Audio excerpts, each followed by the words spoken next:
आइए, सुनिए, देखिए, समझिए सनातन सत्य। जैसी दृष्टि वैसी सृष्टि, दृष्टि विज्ञान। कुदरत, कुदरती रचना एवं कुदरत के कानून से शाश्वत सुख की प्राप्ति। जोधपुर के परम पूज्य महात्मा उपासक प्रोफेसर डॉक्टर सोहन राज तातेड़ के निर्देशन में सनातन सत्य। जैसी दृष्टि वैसी सृष्टि, दृष्टि विज्ञान।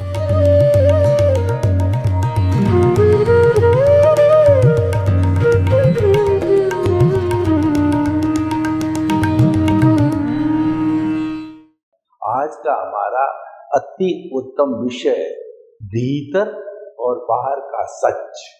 देखिए, भीतर क्या चलता है और बाहर क्या होता है, इन दोनों को जानना भीतर और बाहर का सच कहलाता है। बाहर का सच खुली आंखों का सच है और भीतर का सच बंद आंखों का सच है। बाहर का सच जड़ का सच है और भीतर का सच चेतन का सच है। बाहर का सच टेम्परेरी है, भीतर का सच परमानेंट है। बाहर का सच नाशवान है, भीतर का सच विनाशी है। बाहर का सच सुखाभ्यास है और भीतर का सुख परमानेंट सुख है। और भीतर और बाहर का सामंजस्य है। भीतर से बाहर आता है, बाहर से भीतर आता है, जब जाके पूरी साइकिल बनती है। बाहर हमारा परिणाम है, भीतर हमारा पुरुषार्थ है। बाहर हमारा रिजल्ट है और भीतर जो है हमारा पुरुषार्थ है। इस तरीके से जो भीतर का जगत है वह बहुत पावरफुल जगत है और बाहर का जगत है उसकी प्रतिध्वनि है। भीतर का जगत बाहर के जगत को संचालित करता है। भीतर के जगत के नियम अलग हैं, बाहर के जगत के नियम अलग है। दोनों जगत मिलते हैं जब शाश्वत सुख की प्राप्ति होती है। जो हमारा बाहर का जगत है ये हमारे पर कर्जा है। ये पिछले जन्म में जो हमने ध्वनि की थी उसकी प्रतिध्वनि। पिछले जन्म में हमने एक्शन किया था उसका रिएक्शन है। विज्ञान भी कहता है to the every action there is equal and important reaction. Action करोगे तो रिएक्शन अवश्य मिलेगा। और भीतर का जगत और बाहर का जगत कॉज एंड इफेक्ट के सिद्धांत के ऊपर, जो कि यूनिवर्सल ट्रुथ है, सनातन सत्य है, सार्वभौम सत्य है, उसके ऊपर आधारित है। तो जो हमारा बाहर का जो जगत है वह जगत जो है वो भुगतान का जगत है। भाई और बहनों, अब हम देखेंगे कि किस तरीके से बाहर के जगत और भीतर के जगत जुड़े हुए हैं और यही आगे से आगे साइकिल रूप के अंदर चलते हैं। सबसे पहले हम बाहर के जगत को ले लें। जन्म से मृत्यु तक किसी भी व्यक्ति का जो पीरियड होता है वह उसका जीवन कहलाता है। कोई व्यक्ति कैसे जीता है ये मुख्य नहीं है। कोई व्यक्ति जीवन जीता है ये मुख्य नहीं है, परंतु वह कैसे जीता है यह मुख्य है। और जीना है वह हमारे हाथ में भी नहीं है, वो तो कुदरत के अधीन है। क्योंकि जो हमारा बाहर का जगत है वह कर्माधीन है। को सुख को दुख देत है और कर्म देत झकझोर। उर्जत सुरजत आप ही और ध्वजा पवन के पेर। यानी कि जो मंदिर के ऊपर ध्वजा होती है उसको कौन तो सुलझाता है, कौन उलझाता है? पवन उलझाती है, सुलझाती है। उसी तरीके से जो है हमारा जो सुख और दुख है वो कर्माधीन है और कर्मों का उदय प्रारब्ध चलता है तब हमारी बुद्धि भी कर्मानुसारिणी हो जाती है, उसके प्रभाव के अंदर आ जाती है, वह स्वतंत्र नहीं रहती है। और दूसरा, हमारा जो बाहर का जगत है वह कुदरत के अधीन है, क्योंकि कुदरत के जो नियम है वो बाहरी जगत पर लागू होते हैं। क्योंकि कोई भी प्राणी का जो जन्म होता है वो जन्म कुदरत के जो है सहयोग से होता है, और समस्त जीवित प्राणियों का जन्म कुदरत संजोग जुटाती है तब जाकर के होती है। और वो संजोग जुटाती है वो द्रव्य क्षेत्र काल भाव घटक के आधार पर जो है वो संजोग जुटाती। इसलिए कुदरत कहती है कि इस पूरे ब्रह्मांड की कर्ता मैं स्वयं हूँ। प्राकृतिक स्तर पर सारा कुदरत जो है वो संजोग जुटाती है, नियंत्रण करती है, और व्यक्तिगत प्राणी के स्तर के ऊपर व्यवस्थित शक्ति जो कि उसी की एक ब्रांच है, उसी का एक पार्ट है, वो कार्य करती है। और उसको साइंटिफिक सर्कमस्टेंशियल एविडेंसेस कहते हैं कि वही जो है किसी भी व्यक्ति के उदय और प्रारब्ध के अधीन जो जो कर्म उदय में आते हैं उसके अनुसार जो है संजोग जुटाने का कार्य है वह व्यवस्थित शक्ति करती है, और वह ऑटो मोड से चलता है। हमारी कोई स्वतंत्रता नहीं होती है, एक सांस लेने की भी स्वतंत्रता नहीं होती है। तो एक बहुत बड़ा कॉन्सेप्ट हमारे को मिल रहा है कि मन वचन काया तथा उससे जुड़ी हुई हर अवस्था मात्र कुदरती रचना है। यानी कि मन से, वचन से, काया से जो भी कार्य हम करते हैं वो सारी कुदरती रचना है, और उसको कुदरती रचना मानना साधना है, सम्यक तप है, क्योंकि वह ऑटो मोड से चलता है। और प्रकृति कहलाती वो प्रकृति जो है हमारा जितना जितना भुगतान है वह प्रकृति है, और पुरुष है वो हमारा भीतर विराजमान शुद्ध आत्मा भगवान है, वह पुरुष है। जब कभी भी पुण्योदय से ज्ञानी पुरुष या सद्ज्ञानी सद्गुरु के द्वारा ज्ञान दिया जाता है तो गुरु कहता है कि मैंने प्रकृति और पुरुष को अलग अलग कर दिया है, तुम हमेशा जीवन भर इनको अलग अलग मान करके चलना। यानी कि जो है मैंने तुम्हें पुरुष बना दिया है, तुम अब पुरुषार्थ करो।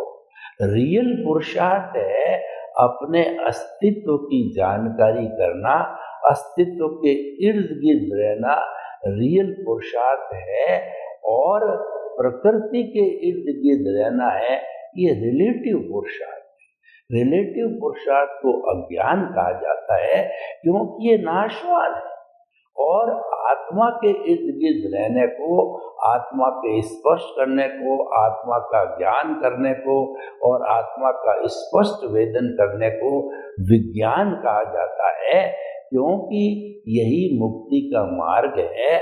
और मुक्ति में जाने वाला यही आत्मा, जाना क्या, हमारे भीतर शुद्ध आत्मा जो विराजमान है वो तो मुक्ति स्वरूप ही है, और उस अर्हता की आत्मा सामान्य दृष्टिकोण से हर जीवित प्राणी में एक समान विराजमान है। यानी हर एक में भगवान बनने की अर्हता है, और जो हमको ये विविधता दुनिया में दिखाई देती है, कोई मोटा है, कोई पतला है, और जो है कोई ज्ञानी है, कोई अज्ञानी है, कोई कुबेरपति है, कोई सड़कपति है, इन सब का कारण ये है कि उनके कर्म अलग अलग है। और कर्म अलग अलग क्यों है कि आत्मा अपनी मर्जी की मालिक है, इस पर प्रकृति का जो है कानून नहीं लगता है। तो जो भाव डालने के अंदर आत्मा की भाव सत्ता जो है वह स्वतंत्र है, लेकिन एक बार जब उसने बीज डाल दिया तो वह स्वतंत्र बन जाता है और वह प्रकृति के हिस्से के अंदर आ जाता है। तो कुल मिलाकर के जो प्रकृति आत्मा के साथ जुड़ी रहेगी तब तक आत्मा बॉन्डेज कहलाएगी, बॉन्डेड आत्मा कहलाएगी, क्योंकि प्रकृति है वह अज्ञान है।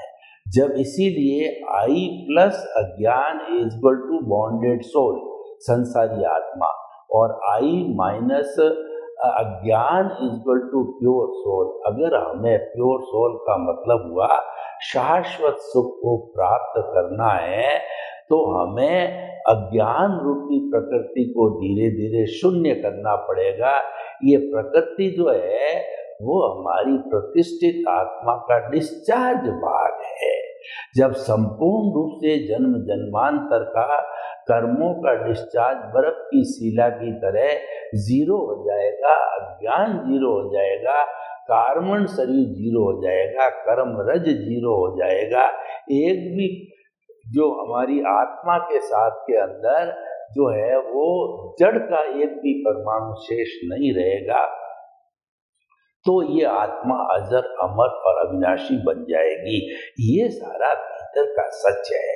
भीतर का सच हमें जानना क्यों जरूरी है? क्योंकि भीतर के सच को जाने बिना हम शाश्वत सुख की नींव नहीं लगा सकते हैं, और शाश्वत सुख की नींव नहीं लगती है तो शाश्वत सुख की प्राप्ति भी नहीं होती है। हम ये हमारे सांसारिक जगत में जानते हैं कि हमारा कोई प्लॉट है, उसकी नींव बुदाई जाती है और नींव लेआउट के अनुसार भरवा दी जाती है, तो हम विश्वास कर सकते हैं कि इस पर हम मंजिलें बना सकते हैं। और अगर नींव ही नहीं भरी हुई हो, लेआउट ही नहीं हुआ हो, नक्शा ही नहीं बना हो, तो सारी बात हवा में होती है। इसीलिए ये नींव का भरना है, ये जो है सम्यक दर्शन की प्राप्ति। और ऐसा कहा जाता है कि जब किसी व्यक्ति को एक बार जीवन में सम्यक दर्शन की प्राप्ति हो गई तो निश्चित तौर पे वह मुक्ति को जाएगा, यानी शाश्वत सुख की नींव लग गई तो मुक्ति में निश्चित जाएगा। तो भाई और बहनों, अगर मुक्ति में जाना है तो हमें जो है भीतर के जगत का सत्य जानना पड़ेगा, और बाहर के जगत को शून्य किए बिना भीतर का जगत शाश्वत सुख को प्राप्त नहीं कर सकता है। यानी कि वो जो हमारा व्यवहार जगत है, व्यवहार शुद्धि बिना निश्चय की शुद्धि नहीं है। व्यवहार जो है हमारा कर्जा है। हम साहूकार तब बनते हैं कि संपूर्ण कर्जा उतार दिया जाता है, एनओसी ले ली जाती है, तो हम साहूकार बनते हैं। तो हमें समस्त जीव जिनके साथ में हमने कार्य किया है बहु भवांतर में, उन सब के साथ के अंदर एनओसी लेने के बाद में, और वो हमारा अज्ञान, एनओसी लेने का अर्थ यह कि हमारा अज्ञान शून्य हो गया। और मूल बात है अज्ञान को शून्य करना। तब विज्ञान जो है 360 डिग्री का होगा, और जब विज्ञान 360 डिग्री का होता है तो ऐसे जीव को केवल दर्शन की प्राप्ति होती है, यानी संपूर्ण पुरुषार्थ की प्राप्ति होती है। उसके बाद में कोई पुरुषार्थ होता ही नहीं है। तो वह संपूर्ण पुरुषार्थ यानी केवल दर्शन की प्राप्ति हो गई, अज्ञान समाप्त हो गया, और हमारा जो प्रतिष्ठित आत्मा समाप्त हो गया, हमारा मन समाप्त हो गया, अज्ञान समाप्त हो गया। सभी की समाप्ति के बाद के अंदर जो अस्तित्व बनता है वह प्योर सोल का है। प्योर सोल जो है बिना जो है अज्ञान के एक क्षण भी जो है इस शरीर में नहीं रह सकती। वो तुरंत सिद्ध शिला के अंदर ज्योत में ज्योत मिल करके और अपना 2/3 अवगान रूपक के रूप में रख करके सिद्ध बुद्ध मुक्त बन जाती है, यानी वो सुख का धाम बन जाती है, ईश्वर बन जाती है, और फिर ये 84 लाख जीवा में नहीं घूमती है। ये जो सारी हम सत्संग की बात कर रहे हैं ये केवल मानव कर सकता है। अगर मैं किसी भी भैंस के आगे जाकर के ये बात करूं तो कहावत बन गई है कि भैंस के आगे बीन बजाना, यानी कि वहां पे ये बात करने कोई तथ्य नहीं, क्योंकि मनुष्य एक ऐसा प्राणी है जिसके बाद फुल्ली डेवलप्ड इंद्रियां हैं, मन है, बुद्ध है, बुद्धि है, चित्त है, अहंकार है और चेतना है, सारी जो है डेवलप्ड है, तभी वो अगर लक्ष्य बनावे, लक्ष्य का मतलब जागृति करे, जब वो सतत जागृति रखे तो शाश्वत सुख यानी 360 डिग्री का अनुभव प्राप्त कर सकता है। तो भाई और बहनों, जो बाहरी जगत है उस बाहरी जगत का निरीक्षण करने के लिए, उस बाहरी जगत के सच को जो है धीरे धीरे सच में बदलने के लिए हमें जो है वह कुदरती रचना देखते जाना है। कुदरती रचना का क्या अर्थ हुआ कि जन्म से मृत्यु तक हमारे साथ जो इंसिडेंट्स मिलते हैं, हमको माता पिता मिलते हैं, भाई बहन मिलते हैं, पत्नी मिलती है, सुख मिलता है, दुख मिलता है और धन दौलत मिलती है, बिल्डिंग मिलता है, धंधा मिलता है, शोहरत मिलती है और पद प्रतिष्ठा मिलती है, रिश्ते मिलते हैं और सारी बातें जो मिलती है हमारे को, ये हमारे को जो है पूर्व जन्म के जो है पुण्योदय के कारण कहिए मिलती है, या हमने जैसे जैसे पिछले जन्म के अंदर भाव डाले थे उसी के अनुरूप हमारे को ये मिलती है और वह कुदरती रचना। मुख्य बात क्या है कि मन वचन काया तथा उससे जुड़ी हुई हर अवस्था मात्र कुदरती रचना है, वह व्यवस्थित है, वो प्रीडेस्टिन्ड है, वह फिक्स है, वह टेम्परेरी है, वो जाने वाली है, क्योंकि वो अवस्था है इसीलिए नाशवान है, इसलिए कभी भी वह जो परमानेंट नहीं रहती है। सुख जा रहा है, दुख जा रहा है, दर्द जा रहा है, आयु जा रही है, बीमारी जा रही है, ये जाने के लिए आई है, आने के लिए नहीं आई है, क्योंकि ये स्थायी नहीं है। इसीलिए व्यक्ति को कभी भी निराश नहीं होना चाहिए कि बहुत बड़ी समस्या भी जीवन के अंदर आ जाए तो समझना कि ये दुख जल्दी समाप्त होने वाला है और सूर्योदय होने वाला है, सुख आने वाला है। तो ये सब जाने के लिए आई है, इसीलिए हमें जो है निराशा के भाव बिल्कुल नहीं लाने चाहिए। भीतर का सच और बाहर का सच दोनों को जानने से फायदा क्या है?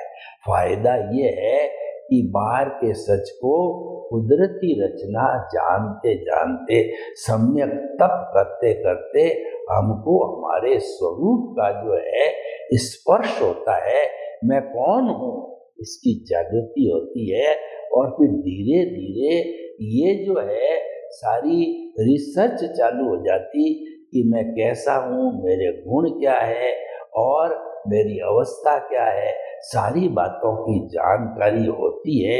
यानी हरि अनंत हरि कथा भीतर विराजमान हरि की हम कथा चालू करते हैं तो कई जो है जन्मों तक वो कथा चलती रहती है, क्योंकि ये अनंत ज्ञान वाला है।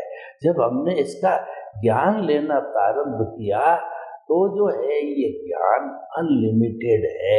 यानी कि गोभी के पत्ते में पत्ता, पत्ते में पत्ता, प्याज की झिल्ली में झिल्ली, झिल्ली में झिल्ली, यानी कि इसके भीतर से ज्ञान आता ही रहेगा। तो हमें स्वरूप का स्पर्श हो जाता है। तो स्पर्श होते होते 360 डिग्री के अनुभव के ऊपर जाने पर स्पष्ट वेदन होता है। स्पष्ट वेदन का मतलब केवल दर्शन की प्राप्ति हो जाती है और सारा पुरुषार्थ उसके बाद कुछ पुरुषार्थ होता ही नहीं है और केवल दर्शन की प्राप्ति के बाद हमारा लक्ष्य पूरा हो जाता है और वो हम नेक्स्ट वर्ष के अंदर वो भुगतान के रूप में केवल ज्ञान आता है। तो जितना शुभ आयुष्य होता है वह केवल ज्ञानी भुगत करके उपदेश दे करके सिद्ध बुद्ध और मुक्त बन जाता है। तो भाई और बहनों, हमारा जो ये सनातन सत्य कार्यक्रम है ये यूनिवर्सल ट्रुथ है, ये सार्वभौम सत्य है और हम आपको ये क्यों देना चाहते हैं? हमारा उद्देश्य यही है कि आपके शाश्वत सुख की नींव लग जावे। हमारा सनातन सत्य कोई जादू नहीं, कोई टोना नहीं, कोई तांत्रिक नहीं और कोई मंत्र नहीं, कोई विद्या नहीं है। मात्र आपकी रॉन्ग बिलीफ को समाप्त करके हम राइट बिलीफ देते हैं, और जो रॉन्ग बिलीफ है वो मिथ्या ज्ञान, मिथ्या दर्शन और मोहनीय कर्म है, जो घाती कर्म होते हैं। ज्ञानावर्णीय कर्म, दर्शनावर्णीय कर्म, मोहनीय कर्म और इन सब को जोड़ने वाला अंतराय 4 घाती कर्म है। इसकी जानकारी हमको होती रहती है, तो फिर क्या है कि उसके बाद के अंदर हम रियलिटी को प्राप्त हो जाते हैं। सम्यक ज्ञान, सम्यक दर्शन प्राप्त होने का अर्थ ये कि हम ना हमारे प्रभु को, जो हमारा केंद्र है, जो आत्मा का जो है पॉइंट है, जहाँ से आत्मा के भीतर जाते हैं, पिनियल ग्रंथ का पॉइंट है, दर्शन केंद्र है, आज्ञा चक्र है और हमारे दोनों प्रकृतियों के बीच के अंदर है। उसके केंद्र में हमने अपने जीवित प्रभु की जो है भावों के द्वारा जो है पद प्रतिष्ठा करके और उसको विराजमान कर दिया, और उसकी उपस्थिति से सारा कार्य चलेगा।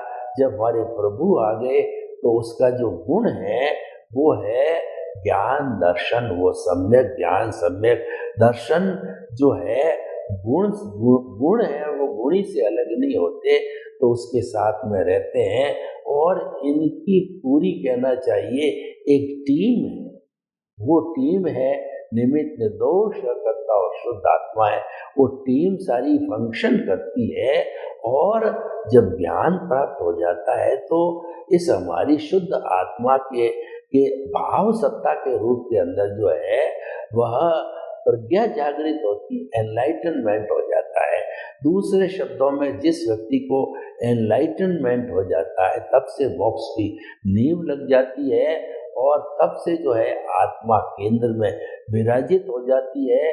और उसके जाने के बाद जो है वो केंद्र में विराजित होने के बाद में जो सम्यक ज्ञान, सम्यक दर्शन है, उसका डेवलपमेंट होता रहता है। और मोहनीय कर्म तो पहले ही अनंतानुबंधी कषाय की जो है वो प्रकृति डाइल्यूट हो चुकी थी, क्योंकि हमने नो ऑनरशिप, नो डूअरशिप प्रारंभ से ही चालू कर दिया। जन्म जन्मांतर के लिए हमारा जो है जो कर्ता भाव है वो समाप्त हो गया, तभी ये सारा डेवलप होता है। और ये डेवलप होते होते हम सिद्ध, बुद्ध और मुक्त बनते हैं। तो इस तरीके से हम बाहर के सच को जानते हैं, भीतर के सच को जानते हैं, तो सनातन सत्य की प्राप्ति होती है।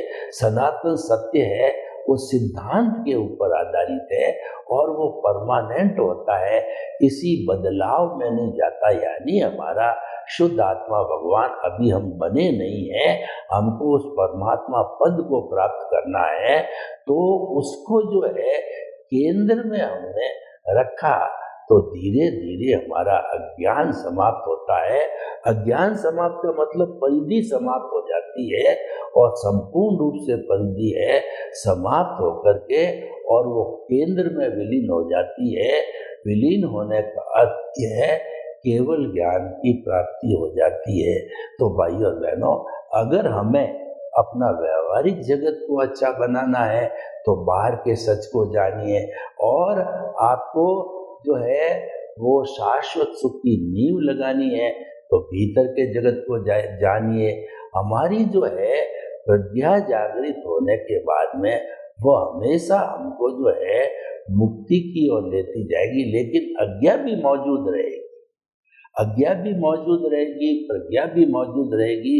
और हमारा जो फंक्शन करने वाला है वह है ज्ञान और दर्शन। अगर ज्ञान और दर्शन अज्ञा यानी देहाध्यास यानी शरीर के साथ जुड़ता रहा तो हमारा संसार बढ़ता रहेगा, और वह ज्ञान दर्शन अगर प्रज्ञा के साथ के अंदर जुड़ गया तो वह जो है वह केवल दर्शन तक चला जाएगा। तो दोनों का बात, दोनों के लिए आवश्यकता है हमको ज्ञान दर्शन की है, लेकिन ज्ञान दर्शन के एप्लीकेशन कहाँ करते हैं, वो मुख्य बात है कि हम जो है वो रिलेटिव सत्य की और एप्लीकेशन करते हैं, या जो है वो रियल सत्य यानी कि विज्ञान की तरफ हम इसको अप्लाई करते हैं तो ये हमारे को विवेक जागृत हो जाता है। ये विवेक जागृत करने के लिए हमने भीतर का सच और बाहर के सच की बात की है। दोनों का संतुलन बैठाना चाहिए। एक का कोई अस्तित्व नहीं है, एक दूसरे के कॉम्प्लीमेंट्री है, एक दूसरे के पूरक है। तो दोनों को समझना जरूरी है और ये हमारा सनातन सत्य है। वह कुदरत की रचना, कुदरत के कानून के ऊपर आधारित होती है और कुदरत का कानून होता है वह भी जो है सनातन होता है। इसीलिए हमें उसको समझना चाहिए क्योंकि कुदरत की रचना, कुदरत का कानून ये सनातन सत्य के आधार है और इनके द्वारा ही हमारा जो है जीवन जो है वो संतुलित होता है। सर्वे भवन्तु सुखिनः, सर्वे सन्तु निरामयाः। लोक के सब जीवों को सुख मिले, शांति मिले, आनंद मिले, प्रेम मिले, सौहार्द मिले और सभी हम हिल मिल करके भीतर और बाहर के सच को प्राप्त करके और हम अपने जीवन को धन्य बनावें। आपके प्रति मंगल।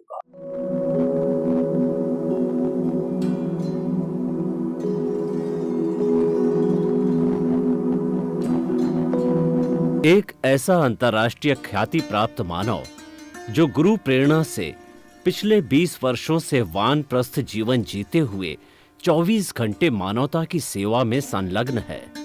एक ऐसा मानव जो अभी राष्ट्रीय, अंतर्राष्ट्रीय टीवी चैनलों पर 7,500 एपिसोड के माध्यम से सनातन सत्य, आत्मविज्ञान एवं पुनरुत्थान, व्यवहार एवं निश्चय जगत के जीवनोपयोगी विषयों पर हृदय स्पर्शी प्रवचन कर चुका है।